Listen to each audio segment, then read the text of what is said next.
எதிலேயும் இறங்குறதுக்கு முன்னால நான் நிறைய யோசிப்பேன். இறங்கிட்டா விறுவிறுன்னு போய்கிட்டே இருப்பேன். நான் சம்பாதிக்கிறது மக்கள் காசு. என் உழைப்புக்கு அதிகமாகவே ஊதியம் தர்றாங்க. அதில் ஒரு பகுதியை படிப்பு அது இதுன்னு அவங்க உதவிக்காக செலவழிக்கிறது என்னோட பொறுப்பு. என்னுடைய படங்களில் பார்த்தீங்கன்னா ஒரு படத்தில் நான் தப்பை தட்டி கேட்கிற ஆளாக வருவேன். அடுத்த படத்தில் அதே சிஸ்டத்தில் ஒரு அதிகாரியாக வந்து தவறுகளை சரி பண்ண போராடுகிற ஆளாக வருவேன். இந்த பாசிட்டிவ் அப்ரோச் தான் எனக்கு பிடிக்கும். எனக்குன்னு ஒரு ரசிகர் கூட்டம் இருக்காங்க. என் மேல உயிரையே வச்சிருக்காங்க. அவங்களை ஒரு இராணுவம் போல தயார்படுத்தி இருக்கேன். எந்த சக்தியும் அவங்களை திசை திருப்பிட முடியாது. எனக்கும் என் ரசிகர்களுக்கும் நடுவே வேற யாரும் விளையாட முடியாது. இப்படி கேப்டன் விஜயகாந்த் தன்னுடைய நேர்காணலில் சொல்லியிருப்பார். அந்த பரபரப்பான விஜயகாந்தின் ஆவேசமான பேட்டி ஆனந்த விகடனில் வந்தது. அந்த பேட்டியை உங்களுக்கு இங்கே அப்படியே தருகிறேன். சென்னை வாகினி ஸ்டுடியோ 27 கார்களையும் 7-8 ஸ்டண்ட் நடிகர்களையும் பார்த்ததுமே அது விஜயகாந்த் ஷூட்டிங் என்று கண்டுபிடித்து விட முடியும். சிம்மாசனம் படம் தினமும் நைட் ஷூட்டிங். அதான் இயல்பாகவே சிவந்த கண்கள் இன்னும் சிவப்பேறி இருக்க சிரிக்கிறார் விஜயகாந்த். திருநெல்வேலி பக்கத்தில் இருந்து வந்திருந்த ரசிகர்களுடன் பேசி கை குலுக்கி விட்டு அவர்களை அனுப்பிவிட்டு வருகிறார் நம்மிடம் பேச. பெப்சி படைப்பாளி பிரச்சனை வந்தபோது படைப்பாளிகள் தரப்புல உங்களை தலைவராக்க பெரும் முயற்சி நடந்தது. அது நடந்திருந்தால் இப்போது பாலச்சந்தர் இருக்கிற இடத்தில் நீங்க இருந்திருப்பீங்க. அப்போ வேணாம்னு விலகி ஓடிட்டு இருந்த நீங்க நடிகர் சங்க தலைவராக இப்போ சம்மதிச்சது எப்படி? விகடனின் இந்த கேள்விக்கு இல்லைங்க, பதவிங்கிறது பெரிய விஷயம். ஒரு விஷயம் நல்லபடியா முடியணும்னா அதுக்கு எத்தனை படி ஏறி இறங்கினாலும் நான் தயார். அதுக்கு நான் வர்றேன். ஆனா அதை பதவியில இருந்துதான் பண்ண முடியும்னா வேணாம்னு தான் சொன்னேன். நடிகர் சங்கத்தை பொறுத்தவரை இது 2 வருஷமா பேசுற விஷயம். நடிகர் சங்கத்துக்கு போட்டியாக சினி ஆர்டிஸ்ட் யூனியன்னு பிரிஞ்சு நடிகர்களே 2 தரப்பா மோதிக்கிற நேரத்திலேயே இதுக்கு கேட்டாங்க.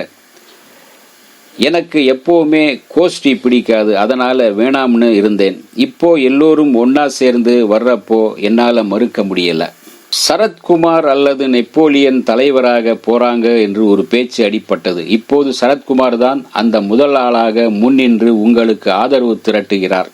இதுல திமுகவின் பின்னணியும் இருக்குன்னு சொல்றாங்க. இந்த அரசியல் விளையாட்டு உங்க தனித்தன்மையை பாதிக்காதா? விகடனின் இந்த கேள்விக்கு விஜயகாந்த் சொன்னார், இதுல அரசியல் கிடையாது. சொல்ல போனா நான் தலைவராவதில் சந்தோஷப்பட்ட முதல் ஆள் ராதாரவி தான். ஹாட்ஸ்ஆப்னு ஓடி வந்து கைப்பிடித்தவர் அவர். ராதாரவியோட பதவிதான் போக போகுது. இத்தனைக்கும் அவர் இப்போ அதிமுகவில் இருக்கிறார். இதுக்கு என்ன சொல்றீங்க? போட்டியே இல்லாம தேர்ந்தெடுக்கிறோம்னு நிறைய பேர் சொன்ன போது கூட நான் மறுத்தேன். போட்டின்னு வந்துட்டா தேர்தல் இருக்கணும். எல்லோருக்கும் ஒரே விஷயம் பிடிக்கணும். எதிர்பார்க்கிறது தப்பு. எல்லோருக்கும் ஒரே விஷயம் பிடிக்கும்னு சொல்றதுன்னு எதிர்பார்க்கிறது தப்பு. எதிர்த்து போட்டியிட யாராவது வந்துட்டா தேர்தல் நடத்தணும்னு சொன்னேன். அப்படி ஒன்று நடந்தா இது எனக்கு முதல் தேர்தல். பதவின்னு வந்துட்டா பல விஷயங்களை எதிர்கொள்ள வேண்டி இருக்கும். அதுக்கு நீங்க தயாரா? விகடன் கேள்வி கேட்டது. எனக்கு நல்லா தெரியும், எல்லோருக்கும் செல்ல பிள்ளையா இருக்கிறது சுலபம். ஆனா பொறுப்புக்கு வர்றப்போ எத்தனை கேள்விகள், விமர்சனங்கள், பேச்சுக்களை சந்திக்கணும்னு தெரியும். நாங்க தானே தலைவர் ஆக்கினோம்னு கூட சொல்வாங்க. எல்லாத்தையும் யோசிச்சுட்டு தான் நான் வர்றேன். எதிலேயும் இறங்குறதுக்கு முன்னால நான் நிறைய யோசிப்பேன். இறங்கிட்டா விறுவிறுன்னு போய்கிட்டே இருப்பேன் என்றவர் சிறிது இடைவெளி விட்டு பிறகு சொன்னார், ஜெயலலிதா ஆட்சியில் இருக்கிற நேரம் தேர்தல் வரப்போகுது. கலைஞருக்கு கடற்கரையில் பொன்விழா நடத்தணும்னு நாங்க இறங்கினப்போ எத்தனை பேர் என்னென்ன பேசினாங்க, எவ்வளவு பயமுறுத்தினாங்க. கவலையே படலை. அதை வெற்றிகரமா நடத்தி காட்டினோம். ஆனா அவர் ஜெயிச்சு முதல்வரானதும் நடந்த விழாவுக்கு அத்தனை பேரும் விழுந்தடிச்சு ஓடி வந்தாங்க. அதுல பாதி பேர் கூட கடற்கரையில நடந்த விழாவுக்கு வரவில்லை. சரி, அது அவங்க பாதுகாப்பு பற்றின விஷயம்னு விட்டுவிட்டேன். அதுக்கு மேல யோசிக்கல.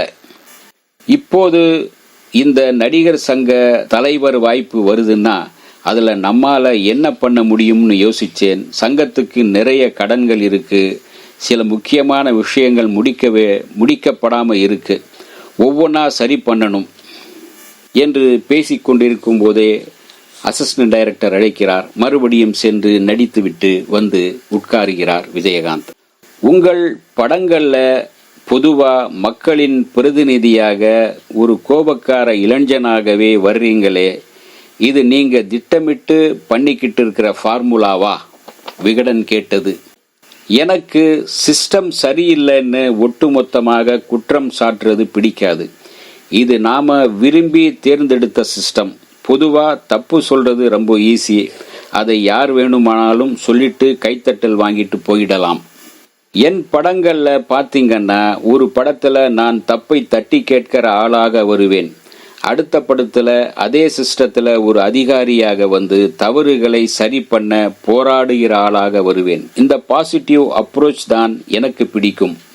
நான் ஒரு இலவச ஆஸ்பத்திரி நடத்துறேன் சொல்றதுக்கு சின்ன விஷயம். ஆனா டாக்டர் நேரத்துக்கு வர்றாரா, சிகிச்சைகள் நல்லபடியா நடக்குதா, மாத்திரை மருந்துகள் தேவைக்கு கிடைக்குதா, இடம் சுத்தமா இருக்கா, தண்ணி வசதி இருக்கா அப்படின்னு பராமரிக்கிறதுக்கு 78 கேள்விகள் வரும்.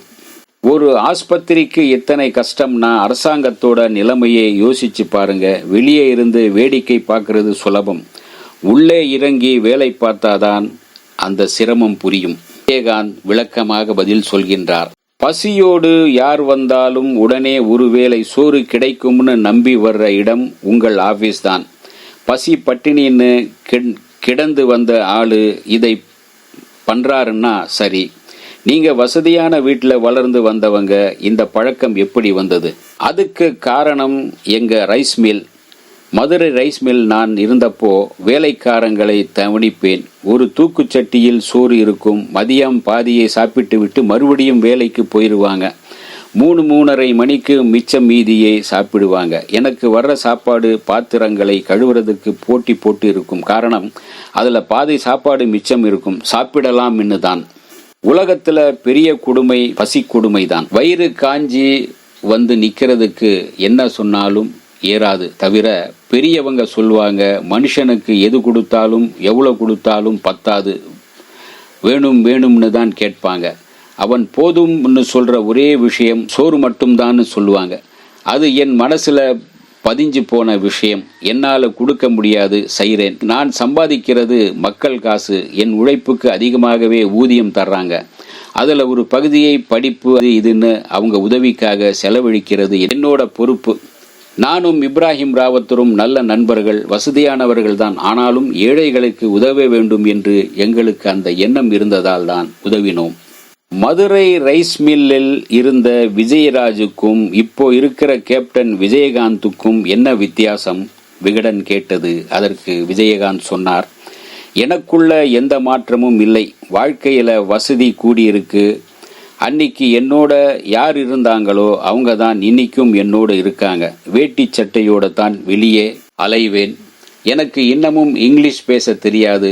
தெரியலன்னு துளியும் வருத்தம் கிடையாது. வெற்றி என்ன ஆடுவதும் தோல்வி என்ன புலம்புறதும் கிடையாது. சந்தோஷமோ வருத்தமோ கொஞ்சம் நேரம்தான். கோடிக்கணக்கில் சம்பாதிச்சும் பார்த்துட்டேன், கஷ்டப்பட்டும் பார்த்துட்டேன். எங்கேயும் நின்னிடாத, நடந்துகிட்டே இரு என்கிறதுதான் என்னோட தத்துவம். நான் ஓடிக்கிட்டே இருக்கேன். இப்படி தன்னுடைய உழைப்பையும் தன்னுடைய எண்ணமும் மக்களுக்காக சிந்திப்பதே, நன்றாக உழைப்பதே என்று விகடனுக்கு விஜயகாந்த் பேட்டி கொடுத்திருக்கின்றார். இந்த வீடியோ உங்களுக்கு பிடிச்சிருந்தா லைக் பண்ணுங்க, ஷேர் பண்ணுங்க, கமெண்ட் பண்ணுங்க, சப்ஸ்கிரைப் பண்ணுங்க, மறக்காம பெல் ஐகானை கிளிக் பண்ணுங்க.